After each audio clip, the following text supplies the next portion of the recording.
செய்கிறதான நமது ஆண்டவரும் அருமை இரட்சகருமாகிய இயேசு கிறிஸ்துவின் ஈடு இணையற்ற நாமத்தினாலே உங்களை யாவரையும் வாழ்த்து வரவேற்கிறேன். 1000 முழம் அளக்கும் பொழுது அங்கே தண்ணீர் கணக்கான அளவாக இருந்தது.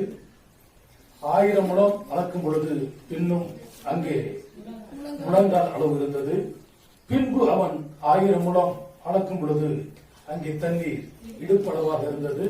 பின்னும் அவன் 1000 முழம் அளக்கும் பொழுது அங்கே நிச்சல் ஆழமாக இருந்தது என்பதை குறித்து நம்ம பார்த்துக் கொண்டு வருகிறோம். அந்த 4 வாரங்களாக அதை நம்ம தியானித்து வந்தோம். போன வாரமும் அந்த நீச்சல் ஆழத்தை குறித்து நம்ம பார்த்தோம். நீச்சல் ஆழம் என்பது நம் ஆண்டவருக்கு முற்றிலும் ஒப்பு கொடுக்கக்கூடியதான ஒரு அனுபவத்தை அது குறிக்கிறது. கர்த்தருக்கு ஒப்பு கொடுக்கிறது குறித்து நம்ம போன வாரம் பார்த்தோம். சில சமயங்களிலே உபத்திரவங்களுக்கு நம்மை ஒப்பு கொடுப்பதை குறித்து போன வாரத்துல நாம் தியானித்தோம். இந்த தினத்துல வேதாகமத்துல சில காரியங்களை நாம் பார்க்கும் பொழுது சிலரை சாத்தான் இடத்தில் ஒப்பு கொடுத்திருக்கிறார்கள். யாரிடத்திலே? சாத்தான் இடம். 1 கொரிந்தியர் 5:5. அப்படிப்பட்டவனுடைய ஆவி கர்த்தராகிய இயேசு கிறிஸ்துவினுடைய நாளிலே ரட்சிக்கப்படும்படி மாம்சத்தின் அழிவுக்காக நம்முடைய கர்த்தராகிய இயேசு கிறிஸ்துவின் நாமத்தினாலே அவனை சாத்தானுக்கு ஒப்புக் கொடுக்க வேண்டும் என்று தீர்ப்பு செய்கிறேன். யாருக்கு ஒப்பு கொடுக்கிறானா? சில சமயங்களிலே சிலரை தேவனும் சரி ஊழியர்களும் சரி அவன் பண்ணுகிறதான தவறான காரியங்கள் நிமித்தமாக சாத்தான் இடத்தில் என்ன பண்றாங்க? ஒப்பு கொடுக்கிறாங்க. சாத்தான் எப்படியெல்லாம் வருவான் என்று உங்களுக்கு சொல்லியிருக்கிறேன். கழுகை போல பறந்து வருவான், சிங்கத்தை போல கெட்சித்து வருவான், வெள்ளம் போல திடீர் என்று வருவான், கலைகளை விதைக்கிறவனாய் வருவான் என்று பல காரியங்களை சாத்தானை பற்றி உங்களுக்கு சொல்லியிருக்கிறேன். இப்போ இங்க சாத்தான் இடத்தில் என்ன பண்ணுகிறான்? ஒப்பு கொடுக்கப்படுகிறான். இந்த ஒரு வசனத்தை கூட வாசிங்கள். 1 தீமோத்தேயு 1வது அதிகாரம் 20வது வசனம். 1 தீமோத்தேயு 1ஆம் அதிகாரம் 20வது வசனம். இம்னேயும் அலெக்சந்தரும் அப்படிப்பட்டவர்கள் தூசியாதபடி சிக்ஷிக்கப்பட அவர்களை சாத்தானிடத்தில் ஒப்பு கொடுத்தேன். சொல்றார். காரணம், தேவனுடைய வார்த்தைகளை வசனங்களை அறிந்து அதற்கு தன்னை ஒப்பு கொடுக்காமல் தனக்காக ஒரு சுய சட்டத்தை, சுய நீதியை, சுய சத்தியத்தை மக்களுக்கு போதித்து வீணான ஆராதனை செய்கிறதான மக்களை, தேவனிடத்திலிருந்து கலப்பான உபதேசங்களை மக்களுக்கு போதிக்கிறவனை இவன் சாத்தான் கிட்ட என்ன பண்றானா? ஒப்பு கொடுக்கிறானா? அதுக்கு கள்ள சகோதரர்கள் என்றும், கள்ள தீர்க்கதரிசிகள் என்றும், கள்ள மேய்ப்பர்கள் என்றும், கள்ள கிறிஸ்து என்றும் இப்படி கள்ளத்தனமான சில காரியங்கள் வேதம் கூறுகிறது. அப்படிப்பட்டவர்களை சாத்தான் இடத்தில் என்ன பண்ணுகிறேன்?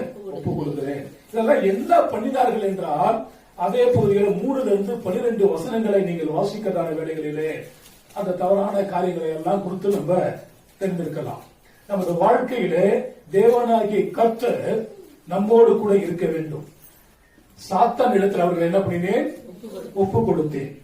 இதை குறித்து நான் அப்படியே கொஞ்சம் ஆராயும் பொழுது என்ன நடந்திருக்கிறது என்பதை குறித்து சில காரியங்களை நான் பார்த்தேன். 1 நாளாகமத்தின் புத்தகம் 21வது அதிகாரம் 1 வசனம். 1 நாளாகமம் 21:1. சாத்தான் இஸ்ரவேலுக்கு விரோதமாய் எழும்பி இஸ்ரவேலை தொகையிடுவதற்கு தாவீதை ஏவி விட்டான். பாடும். சங்கீதக்காரன் தாவீதை காண்பேன், பாட சொல்லி கேட்பேன். நல்லாதான் இருக்கு. ஆனா இவன் பாடல்களை பாடும் பொழுது சவுலுக்குள் இருக்கதான அசுத்த ஆவிகள் எல்லாம் ஓடி போகுமா? ஆடுகளை வைத்திருந்தவனை அரசனாக மாற்றினார். பல பாடல்களை எழுதியிருக்கிறான். செய்யக்கூடாத தவறுகளை செய்திருக்கிறான். அத்தனையும் தேவன் மன்னித்தார். ஆனால் இங்கே தாவீதுக்குள்ளாகவே சாத்தான் ஒரு ஏவுதலை கொடுக்கிறான். பாருங்கள், என்ன கொடுக்கிறான் தெரியுமா? ஜனங்களை எண்ணிப்பார். தாவீதையே சாத்தான் ஏவுகிறான் என்று சொன்னால், துதிக்கிறவனையே ஏவுகிறான் என்று சொன்னால், பாடல்களை பாடுகிறவனை ஏவுகிறான் என்று சொன்னால், கர்த்தரை ஆராதிக்கிறவனையே பிசாசு ஏவுகிறான் என்று சொன்னால், நீங்கள் நான் மாத்திரம். அவன் வஞ்சக சாத்தான், வஞ்சிக்கிறவன். ஏனென்று சொன்னால் வேதம் கூறுகிறது, ஆண்டவர் படைத்தார், எல்லாத்தையும் படைத்தார். ஆனால் சர்வமோ தந்திர உள்ளதாய், வஞ்சனை உள்ளதாய் காணப்பட்டது. அது மூலியமா தான் பிசாசானவன் நுழைந்து ஏவாளை என்ன பண்ணுகிறான்? வஞ்சிக்கிறான். இப்போ சாத்தான் யார் ஏவுறானா? தாவீதை ஏவுகிறான். தாவீது ஏவப்பட்டு மக்களை எல்லாம் அவன் தொகை பார்க்கும் பொழுது அவன் வாழ்க்கை சாபமாய் மாறினது. தாவீது சொல்லி ஆண்டவர் விடல, 3 காரியத்தை கருத்தில் கொடுக்கிறாரு. எதாகிலும் நீ என்ன பண்ணு, தெரிந்துக்கொள். சொல்றான், அந்நியரை விடுகிறதை பார்க்கிறோம், கர்த்தருடைய கர்த்தரை விழுவது எனக்கு நல்லதாக இருக்கும். ஒருவேளை அவர் என்ன மன்னிச்சனை ஏற்றுக்கொள்வா. அல்லேலூயா. நம்ம வேற யாருக்கிட்டையும் போய் விழ வேண்டாம், நம்ம ஆண்டவருடைய பாதத்துல போய் விழ வேண்டும். மரியாள் தன்னை விட்டு எடுப்படாத நல்ல பங்கை தெரிந்து கொண்டால் என்று நம்ம வேதத்தில் படிக்கிறார். தேவனுடைய பிள்ளைகளே, சாத்தான் தாவீது வாழ்க்கையில நுழைந்து ஏவுதலை கொடுத்து அவன் வாழ்க்கையில பெரிய பிரச்சனைகளை உண்டாக்கிய தந்திர உள்ளவனாய் காணப்பட்டான். 2வது யோபுவின் புத்தகம் 1ஆம் அதிகாரம் 12வது வசனம். யோபுவின் புத்தகம் 1:12. கர்த்தர் சாத்தானை நோக்கி, இதோ அவனுக்கு உண்டானவைகளை எல்லாம் உன் கையில் இருக்கிறது, அவன் மேல் மாத்திரம் உன் கையை நீட்டாதே என்றார். அப்பொழுது சாத்தான் கர்த்தருடைய சன்னதியை விட்டு புறப்பட்டு போனான். சாத்தான் எங்க இருக்கிறானா? நம்ம சொல்றோம், இது ஜெப வீடு, நான் இங்க கர்த்தரை ஆராதிக்கிறேன், கர்த்தரை நான் துதிக்கிறேன். சாத்தா இங்க வரமாட்டான். அவன் சொன்ன, உன்னையும் தெரியும், உங்க அப்பாவும் எனக்கு தெரியும். நடக்க பாருங்க, தேவ சன்னிதில என்ன பண்ணினானா? உலாவிக்கிறவனா இருக்கிறான். தேவ சன்னிதில வந்து போறவனாக இருக்கிறான். ஆண்டவர் கேட்கிறார், நீ எங்க இருந்து வருகிறாய்? அவன் என்ன சொல்றான்? பூமி உலகம் முழுவதும் சுத்திட்டு வர அப்படிங்கிறான். ஏன் தெரியுமா? பூமியும் பூமியில் உள்ளது எல்லாம் அவன் கையில கொடுக்கப்பட்டிருக்கு. ஆண்டவர் சொல்றார், உலகத்தின் அதிபதி வருகிறான், அவனுக்கு உண்டான ஒண்ணு என்கிட்ட இல்ல. அதனால அவரு உபவாசம் இருக்கும் பொழுது உப்பரிகை மேல கொண்டு போய் காமிச்சு, இதெல்லாம் என்ன இடத்துல இருக்குது, நீ என்ன பண்ணு, வணங்கிக்கொள், உனக்கு தர்றேன். ஆண்டவர் சொன்னார். ஆண்டவர் என்ன சொன்னாரு? சொல்லுங்க, வாயத்திறந்து, அப்பாலே போ. இங்க என்ன நடைபெறுகிறது? யோபு உத்தமன், நீதிமான், சன்மார்க்கன், பொல்லாப்புக்கு விட்டு விலகுகிறவன், தேவனுக்கு பயந்த மனுஷனாக இருந்தான். சாத்தான் அவன் மேல கண்ணு வச்சுட்டான். யோபு மேலேயே கண்ணு வைக்கிறானா? உங்க மேல கண்ணு வைக்க மாட்டானா? அப்பா வைக்க மாட்டானா? எத்தனை பேர் மேல வச்சிருக்கிறான்? வச்சிருக்கான், எல்லாத்தையும் மேலே வச்சிருக்கிறான். ஒருத்தர் அவங்கிட்ட இருந்து தப்ப முடியாது. ஆனா தாவீது சொல்றாரு, கண்ணி தெரித்தது நாங்கள் தப்பினோம், கண்ணி தெரித்தது நாங்கள் தப்பினோம். சேனைகளில் கர்த்தர் நம்மோடு கூட இருக்கிறார், யாக்கோபின் தேவன் அவருக்கு உயர்ந்த அடைக்கலம். அப்ப யோபு மேல கண்ணு வச்சுட்டான். உத்தமனா இருக்கிறானே, உண்மை உள்ளவனாக இருக்கிறானே, நீதிமானாக இருக்கிறானே, பொல்லாப்ப செய்யாமல் இருக்கிறானே அப்படி சொல்லி எல்லாம் அவனை பார்த்து பார்த்து சுத்தி சுத்தி சுத்தி சுத்தி வந்தான். கொலையா முந்திரிக்கா, கொலையா முந்திரிக்கா, நிறைய நிறைய சுத்திவான்னு சுத்தி பார்த்தான். கடைசியில ஒண்ணுமே ஆகல. சரி, பிள்ளைய கொண்டான். ஆடு மாடுகள் எல்லாம் போயிடுச்சு, எல்லாம் போய் செல்வ செழிப்பு எல்லாம் போயிடுச்சு. இப்ப ஒண்ணுமே இல்ல, உடம்பெல்லாம் சொறி சரக்கு வந்துருச்சு.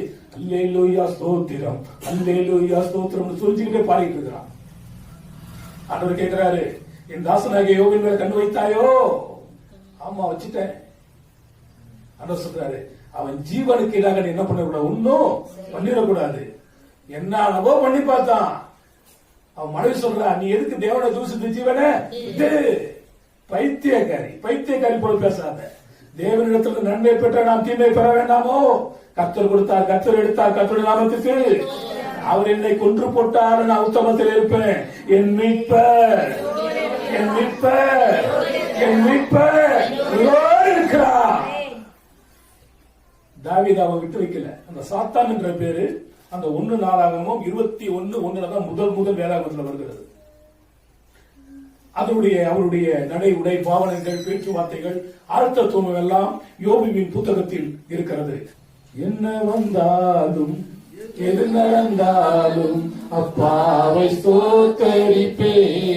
என்ன வந்தாலும் எது வந்தாலும் சரி, அப்பாவை என்ன பண்ணுவேன், ஸ்தோத்தரிக்க வேண்டும். விடாப்பிடியாக பிடித்துக் கொண்டான். எல்லாவற்றையும் இழந்தவன் எல்லாவற்றையும் இரட்டிப்பாய் பெற்றுக் கொண்டான். ஹல்லேலூயா. மூன்றாவதாக ஒரு காரியம், சகரியா 3வது அதிகாரம் 1 வசனம். சகரியா 3:1.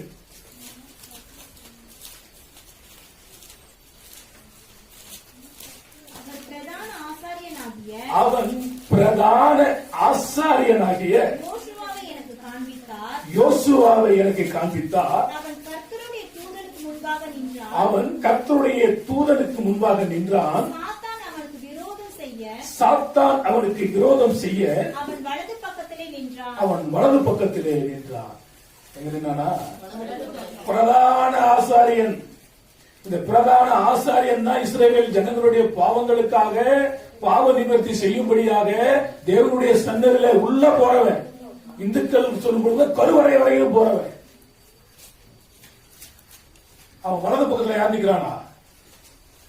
தீங்கு செய்யறதுக்கு சாத்தான் நிக்கிறானா? தேவ ஊழியக்காரன் அருகிலே சாத்தான் நின்று எப்படியாகி அவனை கெடுக்கணும் அப்படின்னு சொல்லி அவன் திட்டம் தீட்டுகிறான். திரும்பி வாசித்து பாருங்கள். அவன் பிரதான ஆசாரியனாகிய யோசுவாவை எனக்கு காண்பித்தார். அவன் கர்த்தருடைய தூதனுக்கு முன்பாக நின்றான். சாத்தான் அவனுக்கு விரோதம் செய்ய அவனுக்கு வலது பக்கத்திலே நின்றான். அப்பொழுது கர்த்தர் சாத்தானை நோக்கி, கர்த்தர் உன்னை கடிந்து கொள்வாராக. சாத்தானே, எருசலேமை தெரிந்து கொண்ட கர்த்தர் உன்னை கடிந்து கொள்வாராக. நீ அக்கினி நின்று தப்புவிக்கப்பட்ட கொல்லி அல்லவா? இப்போ அவன் யாரா இருக்கிறான்னு தெரியுதா உங்களுக்கு? ஆண்டவர் இருக்கிறார். வலதுபுறமும் இடதுபுறமும் நம்ம சாயாம நம்ம பாதுகாத்து நம்ம நடத்தக்கூடிய தேவன் இருக்கிறார். ஆனா இவன் எந்த பக்கம் இருக்கிறானா?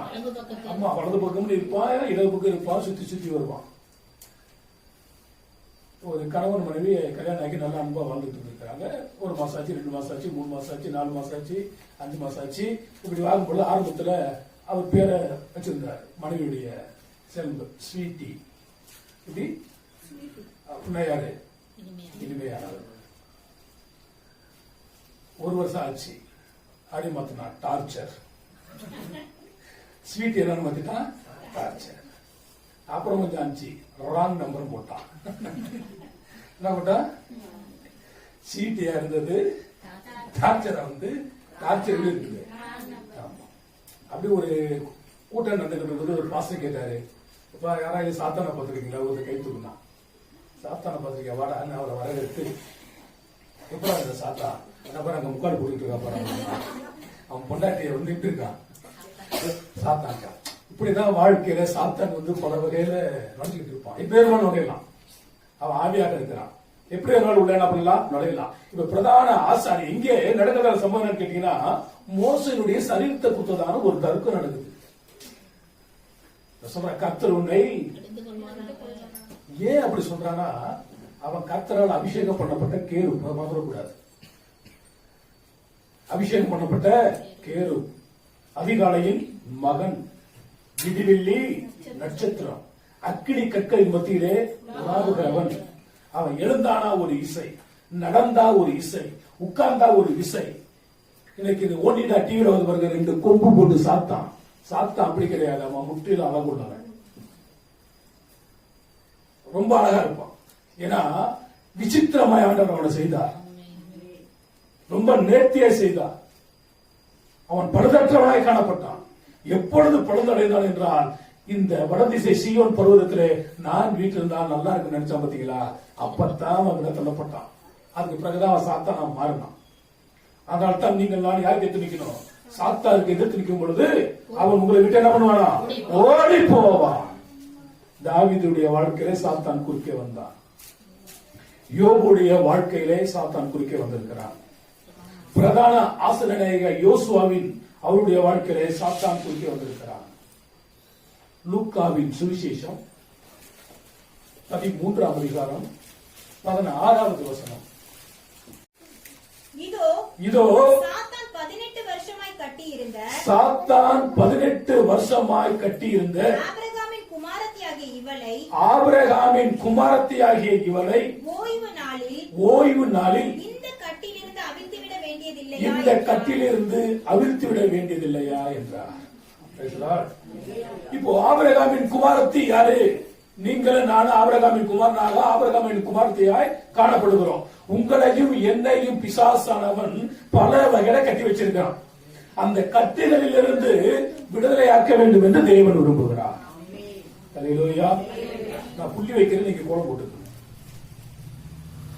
எத்தனை வருஷம்? 18 வருஷம். ஒரு சிலர் நம்ம சொல்ல, எனக்கு அத்தனை வருஷம் உடம்பு சரியில்லை, இத்தனை வருஷம் வியாதியா இருக்குது அப்படின்னா, அதற்கு ஆண்டவர் தான் கட்டுகளை அறுக்கிறதான தேவன். அவர் ஒருத்தர் தான் அவருக்கு என்ன கொடுக்க முடியும்? விடுதலையை கொடுக்க முடியும். இந்த 18 வருஷமாய் அவள் கொஞ்சம் கூட நிமிரக்கூடாததான பூனியாக இருந்தார். ஆனா எங்கதான் இருந்தா? அல்லேலூயா. எங்க இருந்தாங்களா? தேவ ஆலயத்துல. நம்மளும் ஒரு வேலை நினைக்கிறோம், வாரம் தான் சர்ச்சைக்கு போறோம், இந்த வாரம் போகாட்டி என்ன, அந்த வாரம் வந்து ஆண்டவர் உங்களுக்கு விடுதலை கொடுத்துட்டா. அந்த 18 வருஷமா அந்த அம்மா உள்ளதா இருக்கிறாங்க. ஆனா இயேசுநாதர் வந்த அன்னைக்கு அந்த அம்மா இல்லன்னா விடுதலை கிடைச்சிருக்காரு. அப்போ விடுதலை வந்து எப்ப வேணுமானு கர்த்தர் தருவார். பாட்டு பாடும் பொழுது தரலாம், ஆராதனை பண்ணும் போது தரலாம், செய்தி கொடுக்கும் பொழுது தரலாம், நீங்க போகும் பொழுதே கூட தரலாம். அந்த விடுதலையை நாம் பெற்றுக்கொள்ள ஆர்வம் உள்ளவர்களாகவும் ஆயத்த உள்ளவர்களாய் காணப்பட வேண்டும். அப்ப ஆண்டவர் சொல்றார், 18 வருடமாய் சாத்தான் இவன் என்ன பண்ணிருக்கிறான்? கட்டி வச்சிருக்கிறான். இவன் ஆபிரகாமின் குமாரத்தியாக இருக்கிறாளே. ஆபிரகாமுக்கு பிள்ளை இல்லாமல் இருந்தது. ஆண்டவர் சொன்னார், நான் உனக்கு பிள்ளை தருவேன். ஏன் சொன்னார்னா, அவன் கேட்கிறான், ஆண்டவரே என் வீட்டுல வேலை செய்யறவன் என்னுடைய சுதந்திர வழியை நான் எடுத்துக்கிட்டுமா? அதெல்லாம் வேண்டாம். சில வருடங்கள் பிறகு சாராள் என்னுடைய அடிமை பெண்ணாகிய ஆகாரிடத்தில் சேரும். அவள் நிமித்தமாக எனக்கு என்ன பண்ணிட்டோம்? ஒரு பிள்ளை கிடைக்கட்டும்.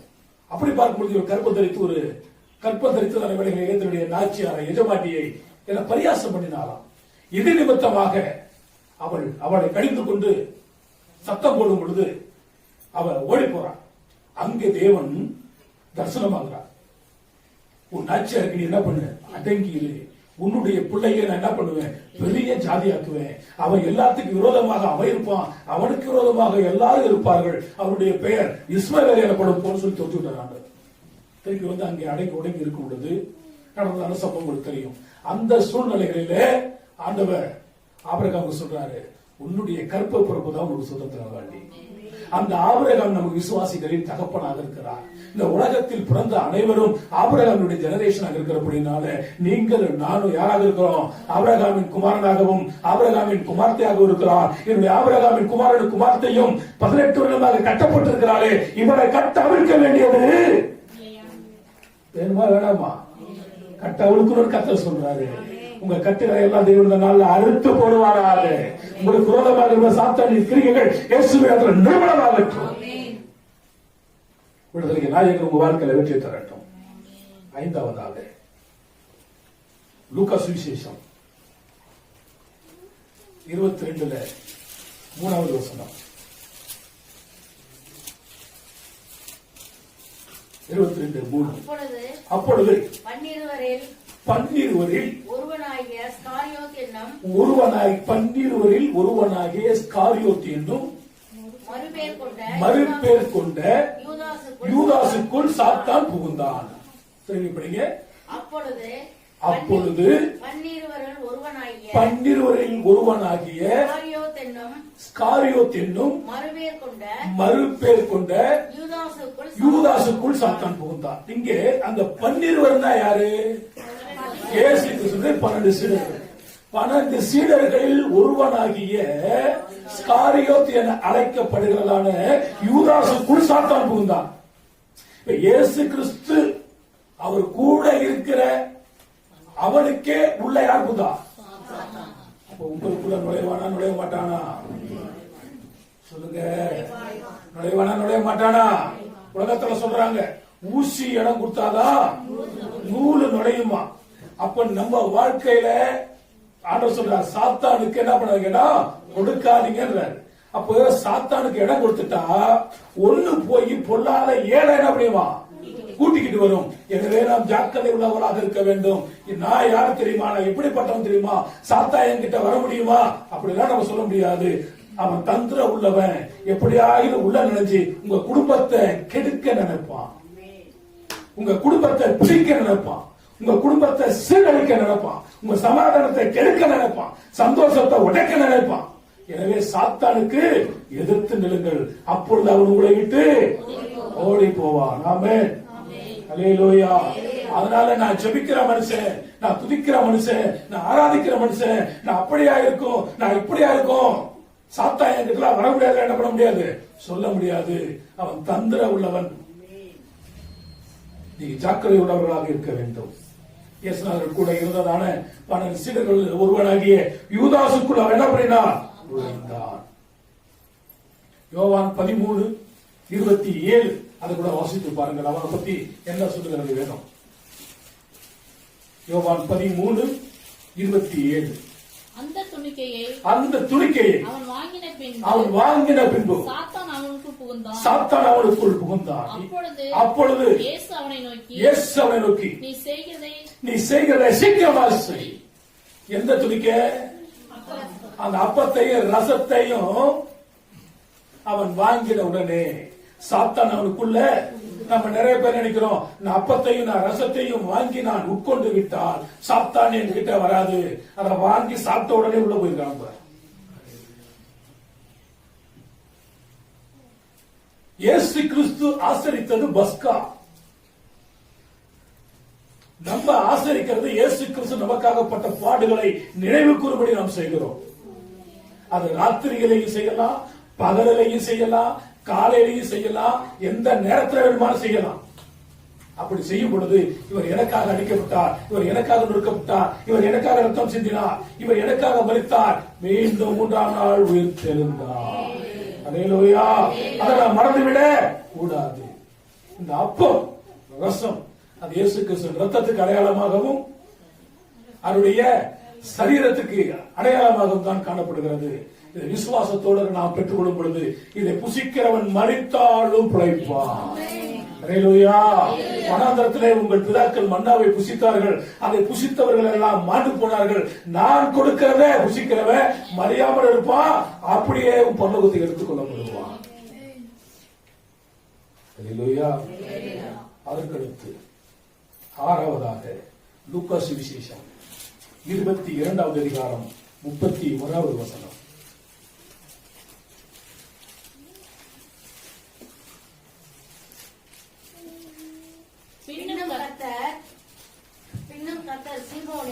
பின்னும் கர்த்தர் சீமோனே இதோ கோதுமையை சுலகினால் புடைக்கிறது போல சாத்தான் உங்களை புடைக்கிறதுக்கு உத்தரவு கேட்டுக்கொண்டார். பேசலாம். இவன் யாரு? சீமோன். அந்த சீமோனை தான் கர்த்தர் பேதுரு என்று மாற்றினார். இவன் இவனை பத்தி உங்களுக்கு தெரியும். பேதுரு அவனை சொல்றாங்க முந்திரி கொட்டை எதா இருந்தாலும் முன்ன அப்படி நான் தான் அப்படி இப்படின்னு சொல்லுவான். இப்போ ஆண்டவர் சொல்றாரு அப்பா உங்களை எல்லாம் சாத்தா என்ன பண்ண போறான்? சுலவினால் புடைக்கிறது போல புடைக்க போறான். நான் என்ன பண்ணிட்டேன்? உத்தரவு கொடுத்துட்டேன். நான் என்ன பண்ணிட்டேன்? உத்தரவு கொடுத்துட்டேன்பா.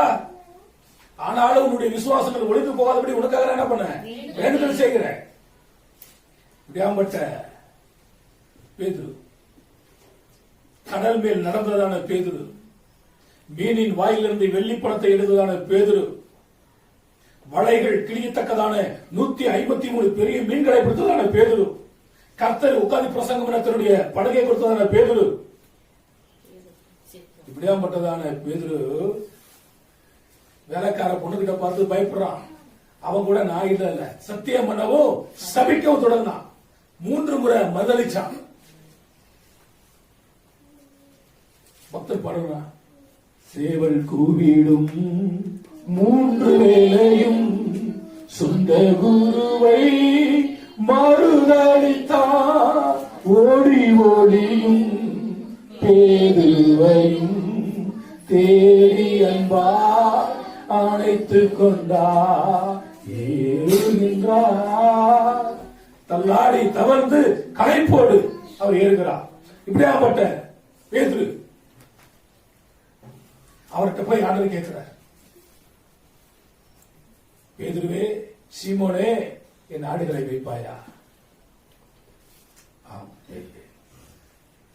ரெண்டாவது தடவை கேட்கிறாரு, நீ அன்பா இருக்கிறாயா? என் ஆடுகளை வைப்பாயா? மூணாவது தடவை கேட்கும் பொழுது அவன் அழுதுறான், ஆண்டவரே நீரே அதை. காரணம் இயேசுநாதர் இறந்துட்டாரு அப்படின்னு உடனேயே சொல்றான், நான் மீன் பிடிக்க போறேன், என் கூட வரவனா வாங்க கூப்பிடுறான். அப்படின்னா என்ன அர்த்தம்? அந்த படகு வச்சிருக்கிறான், வலையை வச்சிருக்கிறான். எனக்கு வேதாகமத்துல எலிசா என்கிறவனை ஒருவனை எனக்கு ரொம்ப பிடிக்கும். ஏன் பிடிக்கும் அப்படின்னா, அவன் எலியாவுக்கு தண்ணீர்களை வார்த்தவன் என்று வேதம் கூறுகிறது. சாப்பாத்தின் குமாரன் ஆகிய எலிசா என்று சொல்லப்படுகிறது. 8ஆம் ஏர்க்குட்டி உழுதவன் என்று சொல்கிறது. அப்படியாப்பட்டவன் கர்த்தருடைய ஊழியத்துக்கு வரும்போது என்ன பண்ணிட்டானா, அந்த மாட்டை அடிச்சு கொண்டுட்டு அவனுடைய ஏற்காப்பை வச்சு விறகா எரிச்சு எல்லாத்தையும் சமைச்சிட்டான். ஏன்னா இந்த மாடு ஏறு இருந்தா தானே நான் ஏறு ஓட்ட போவேன். இது ரெண்டும் இல்லன்னா நான் கத்திரையே பிடிச்சு போவேன்ல. ஊழியக்காரனாகப்பட்டவன் அவன் தான் ஊழியக்காரன். நான் அங்க ரயில்வேல வேலை செய்யறேன், நான் பிஹெச்ல வேலை செய்யறேன், நான் பஸ் கண்டக்டரா இருக்கிறேன், நான் அந்த வேலை செய்யறேன், இந்த வேலை செய்யறேன், ஞாயிற்றுக்கிழமை நான் ஜிப்பா போட்டுக்கிறேன், இப்படி பணம் வாங்குறவன் ஊழியக்காரன் அல்ல. வேதம் அதை அங்கீகரிக்கவும் இல்லை. ஆண்களோ பெண்களோ கர்த்தரை சார்ந்திருக்க கர்த்தர் உங்களை நடத்துவா. ஊழியக்காரன் மேல் ஊழியக்காரன் மேல் என்னுடைய ஆவியினால் ஊற்றுவேன். என் ஜனங்கள் வெட்கப்பட்டு, நான் இளைஞனாக இருந்தேன், முதிர் வயது உள்ளவனாய் மாறினேன், நீதிமானுடைய சந்ததி அப்பத்துக்கு அழைந்து திரிந்தது இல்லை. பேதுருடைய வாழ்க்கையில யார் இருந்தா? சாத்தா வர்றான் எப்படியாகிலும். ஆனா பரிசுத்த ஆவியை எப்பொழுது அவன் பெற்றுக் கொண்டானோ, அப்போஸ்தலர் 1ஆம் அதிகாரத்துல 1ஆம் அதிகாரம் 8ஆம் வசனம், பரிசுத்த ஆவி உங்களிடத்தில் வரும்போது நீங்கள் பலனடைவீர்கள் என்று சொல்லப்பட்டிருக்கிறது. 2ஆம் அதிகாரத்தில் பரிசுத்த ஆவியாக ஊற்றப்பட்டு எல்லாரும் பெற்றுக் கொள்கிறார்கள். 3ஆம் அதிகாரத்தில் இவர்கள் போகும் பொழுது கோயில பிச்சை எடுக்கிறவன் ஏதாவது கிடைக்குமான்னு பாக்குறான். அப்போ இவர்கள் சொல்கிறார்கள், பொண்ணும் இல்ல வெள்ளையும் இல்ல, நான் என்கிட்ட உள்ளத தர்றேன், இயேசுவின் நாமத்திலே எழுந்து நடந்து குதித்து தேவனை மகிமைப்படுத்தினார். அருமையான தேவனுடைய பிள்ளைகளே, உங்க வாழ்க்கையை சாத்தான் எப்படி வேணுமானு வரலாம், ஆனா கர்த்தர் உங்களோடு கூட இருக்க வேண்டும்.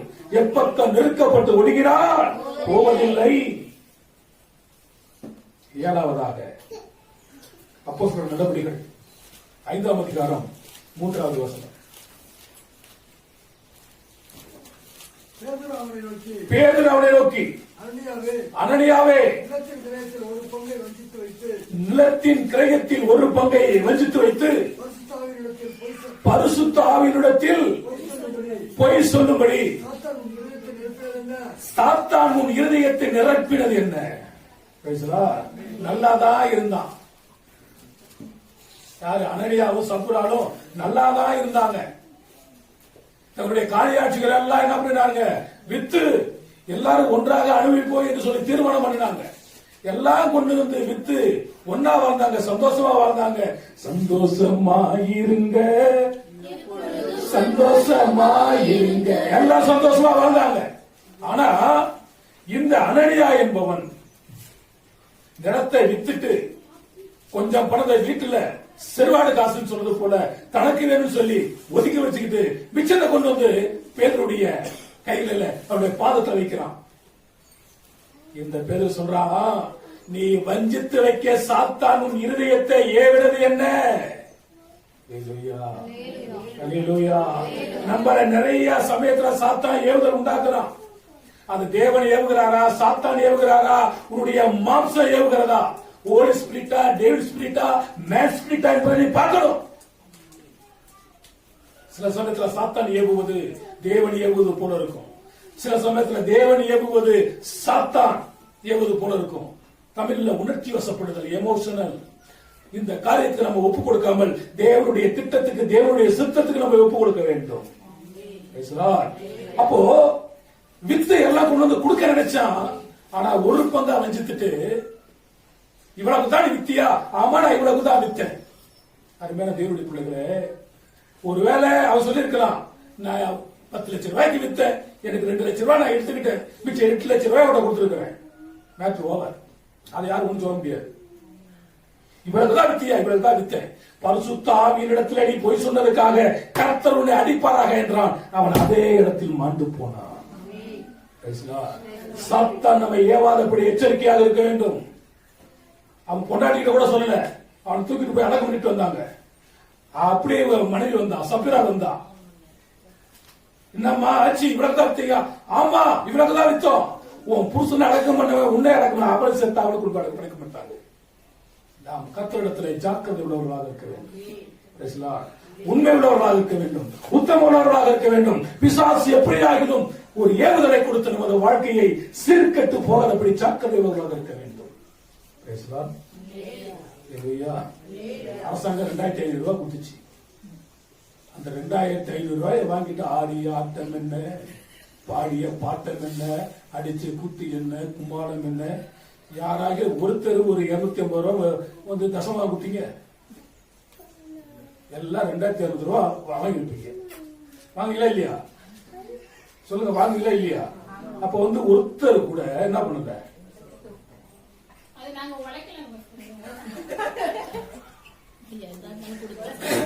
உழைச்சாலும் சரி, உழைக்காட்டாலும் சரி, அப்போ நம்ம கையில எது வருதோ அதை என்ன பண்ணிருக்கணும்? அப்ப என்ன பண்ணிருக்கோம்? இப்ப இதுல இருந்து நான் கழிச்சிட்டேன், நம்ம ஆளுங்க என்ன ஆளு, நல்ல ஆளா திருட்டு ஆளா அப்படின்னு நான் முடிவு பண்ணிட்டேன்.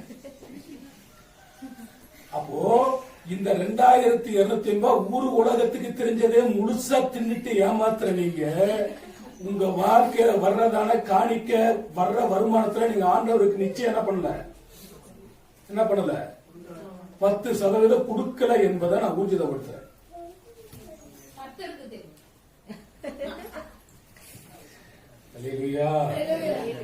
கர்த்தர் உங்களை ஆசீர்வதிக்கட்டும். அப்போ சாத்தான் ஒருவேளை நீங்க கொடுக்க நினைக்கலாம், அப்பதான் உங்களுக்கு கரண்ட் பில் வரும். நீங்க கொடுக்க நினைக்கலாம், அப்பதான் ஹாஸ்பிட்டல் பில் வரும். கொடுக்க நினைக்கலாம், அப்பதான் ஊருக்கு போகணும் என்ற வரும். கொடுக்க நினைக்கலாம், ஏதாவது ஒரு காரியங்கள் வருது. எதை வந்தாலும் முதலாவது தேவனுக்கும் தேவனுடைய நீதியையும் தேடிட்டு அவருக்கு செய்ய வேண்டியதை செஞ்சுட்டா மிச்சம் எல்லாம் மிச்சமா இருக்கும். நம்ம எல்லாரும் பண்றோமே, கரண்ட் பில் கட்டுறோம், வீட்டு வாடகை கொடுக்கிறோம், சாப்பாட்டுக்கு கொடுக்கிறோம், ஹாஸ்பிட்டல் கொடுக்கிறோம், போன் பில் கொடுக்கிறோம், வேற என்ன இருக்குது? எல்லாத்தையும் செய்யறோம். எதை தவிர கர்த்தருக்கு கொடுக்க வேண்டியதை தவிர மிச்ச எல்லாத்தையும் செய்யறோம். அது யார் பார்க்கிறா? சாத்தான் உங்கள் இருதயத்தை, அது வராது வாயில, சாத்தான் உங்கள் இருதயத்தை சாத்தான் ஒப்பு கொடுக்காதீங்க. போனதெல்லாம் போன மாசம் கூட போகட்டும். அடுத்த தடவை அடுத்த மாசம் உண்மையா உத்தமமா இருக்கிற வரையில சொல்லுங்க. கர்த்தாவே அப்ப அங்க வசனம் சொல்லுகிறது, சாத்தான் உன் இருதயத்தை ஜாடிக்கேத்த மூடின்னு சொல்றாங்க. அனனியாவுக்கு சரியான செட்டிங். யாரு போட்ட கட்சி பிடிச்சிக்கிட்டான், நண்பர் போல பிடிச்சிக்கிட்டான். அவ்வளவுதான். எனவே பரிசுத்த ஆவியிடம் போய் சொல்ல முடியாது. அதுக்கு மேல அதை நம்ம அப்படியே நிறுத்துவோம். 2500 ரூபாய் செலவு பண்ணாதவங்க போய் உப்பு கொண்டு ஜெபம் பண்ணிடுங்க.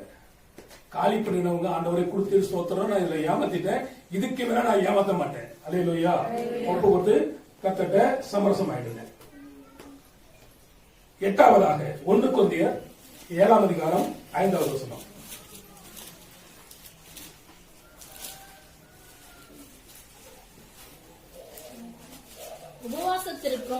உபவாசத்திற்கும் ஜெபத்திற்கும் தடையா இராதபடிக்கு இருவரும் சில காலம் பிரிந்திருக்க வேண்டும் என்று சம்மதித்தால் அன்றி ஒருவரை விட்டு ஒருவர் பிரியாதிருங்கள். இப்போ இங்கே விசுவாசிகளுக்காக ஒரு சொல்றாரு. மனைவி நினைச்சா நான் உபவாசம், கணவன் நினைச்சா நான் உபவாசம், குடும்பத்துல சண்டமத்துல உபவாசம் இருக்கிறான். ஆனா வேற ஒத்துக்கல. என்ன சொல்லுதுன்னா, நீ உபவாசம் இருக்க வேண்டாம், உன் மனைவி என்ன பண்ணணும், ஒத்துக்கணும். உன்னுடைய புருஷன் என்ன பண்ணணும், ஒத்துக்கணும். 2 பேரும் ஒத்துக்கிட்டு என்ன பண்ணு, உபவாசமா இரு. இல்லை என்றால் அது உபவாசமா இருக்காது, அது வேஷமா போயிடும். 2 பேரும் ஒப்பு கொடுங்க. 3 நாளா ரைட், நீங்க இருக்க, உங்களுக்கு நான் அச்சீவ் பண்றேன். நமக்கு தெரிஞ்ச ஒரு பையன் இருக்கிறான், சர்ச்சைக்கே வரதில்லை அவரு, ஆனா 40 நாள் உபவாசம் இருக்காராம். இதனால நான் சொல்றேன், நீ இருந்தாலும் ஒண்ணு, நீ இல்லாட்டி ஒண்ணு. சபை குடிவதில் சிலர் விட்டு விடுறது போல நீங்க என்ன பண்ணிடக்கூடாது, விட்டுவிட கர்த்தரை தேடாம நீ உபவாசம். ஒரு பார்த்து ஒரு உபவாசம் இருந்தான் 40 நாள். எதுக்குடா, சாத்தான் மனம் திரும்பணும். இந்த பிசாசு யார் மனம் திரும்பணும் உபவாசம் இருக்குது. இப்ப இந்த மாதிரி உபவாசம் இருக்கிறது. உபவாசத்துல பல வகையான காரியங்கள் இருக்கிறது. அதெல்லாம் அந்த புத்தகத்துல இருக்குது. அது ஒரு நாளைக்கு ஒரு கையில கிடைக்கும். அப்ப நம்ம வாழ்க்கை ஜெபம் அவசியம். இயேசுநாதர் என்ன பண்ணினார், உபவாசம் இருந்தார். மோசே உபவாசம் இருந்தார். எலியா உபவாசம் இருந்தார். பல பரிசுத்தவான்கள் உபவாசம் இருக்கிறார்கள். நீங்களும் நான் உபவாசம் இருக்கிறோம். ஆனால் ஒரு நாள் இருக்கிறது, அது வேற விஷயம். ஆனா 3 நாள் 5 நாள் 7 நாள் இப்படி இருக்கும் பொழுது கணவன் மனைவி என்ன பண்ணணும், சரி நீங்க இருங்க, ஒரு ஒப்பீனியனோட அது இருக்கும் பொழுது அந்த உபவாசம் மிகுந்த காரியத்தை செய்யும். பேய்களை பிசாசுகளை ஓடும்பொழுது ஆண்டவர் சொன்னாரு, என்ன சொன்னாரு, உபவாசத்தினால என்ன பண்ணிடும், ஓடிப்போம். பேசலாம். அவர்கள் ஓடுறதுக்காக சமயத்தில் என்ன பண்ணும், உபவாசம் இருந்து செபிக்கணும். இப்போ விசுவாசிகளுடைய வாழ்க்கையில நடந்ததான காரியங்கள் சொல்லியிருக்கேன். சாத்தான், தாவீது வாழ்க்கையில சாத்தான் வந்திருந்தான், யோபு வாழ்க்கையில சாத்தான் வந்திருந்தான், பிரதான ஆசிரியனாகிய யோசுவா வாழ்க்கையில சாத்தானுடைய காரியங்கள் பார்த்தோம். ஆபிரகாமின் குமார்த்திகளுடைய வாழ்க்கையில காணப்பட்டது. அப்போஸ்தலனாகிய யூதாசுக்குள் சாத்தான் புகுந்தது. அப்போஸ்தலனாகிய பேதுருக்குள் சாத்தான் செய்த காரியம். அனனியா சப்ராவுக்குள் சாத்தான் செய்த காரியம். விசுவாசிகள் வாழ்க்கையில சாத்தான் செய்த காரியம். இன்னும் இயேசு கிறிஸ்துவோட வாழ்க்கையில கூட அவர் உப்பிரிகளை கொண்டு போயிட்டு பூமியெல்லாம் காமிச்சு, நீ என்ன தாளை விழுந்து பணித்துக் கொள்ளு, இவங்களெல்லாம் நான் உனக்கு தருவேன் என்று சொல்லும்போது ஆண்டவர் சொன்னார், அப்பாலே போ, அப்பாலே போ, அப்பாலே போ. இப்படி எல்லாம் இவன் செய்கிறதுனால இவன் பெரிய ஆளு கிடையாது. யாரு, இவனுடைய முடிவு என்ன? வெளிப்படுத்தல் 12:9. வெளிப்படுத்தல் 12:9. உலக அனைத்தையும் மோசம் போக்குகிற பிசாசு என்றும் சாத்தான் என்றும் சொல்லப்பட்ட பழைய பாம்பாகிய பெரிய வலு சர்ப்பம் தள்ளப்பட்டது. எங்கே தள்ளப்பட்டது? அக்கினி கடலிலே தள்ளப்பட்டது. எவ்வளோ ஒரு கஷ்டமா இருக்கு. எப்படி சொல்லலாம், திரும்ப படிச்சு பாருங்க. உலகம் அனைத்தையும் மோசம் போக்குகிற பிசாசு என்றும் சாத்தான் என்றும் சொல்லப்பட்ட பாம்பாகிய பெரிய வலு சர்ப்பம் தள்ளப்பட்டது. அல்லேலூயா. அக்கினி கடலிலே அது என்ன பண்ணதா? தள்ளப்பட்டது. அந்த அக்கினி கடல் என்று சொல்லப்படும் பொழுது ஒரு தேவனுடைய ஊழியக்காரர் பிரசங்கம் பண்ணும் பொழுது அதில் ஒரு வார்த்தையை பயன்படுத்தினார், அடித்தட்டு இல்லாததான். ஏன்னா அதுல இட்லி போடுறோம்னா கீழே என்ன இருக்குது? அடித்தட்டு இருக்குது. இட்லி கொப்பரில் அடித்தட்டு இருக்குது. எதை வச்சாலும் அடித்தட்டு இருக்குதான். ஆனா நரகம் அது அடித்தட்டு இல்லாதது, போட போட விழுங்கிக் கொண்டே இருக்குமா. அதுலத்தான் சாத்தான் தள்ளப்பட்டு போகிறான். இந்த சாத்தானுக்கு நீங்க எதிர்த்து நில்லுங்கள், அப்பொழுது அவன் உங்களை விட்டு ஓடி போவான். சொன்னாங்க, இப்படை தோற்கின் எப்படை வெல்லும். ஒரு பாட்டு விட்டு, இந்த படை போதுமா, யூத கோத்திரத்தின் சிங்கத்தின் படைகளாக நீங்கள் நான் இருந்து சத்துருவை மேற்கொள்ள கர்த்தர் உங்களுக்கு எனக்கு உதவி செய்யட்டும். தேவநாமம் மேம்படட்டும். கர்த்தர் உங்களையும் உங்கள் வீட்டையும் ஆசீர்வதிப்பாராக.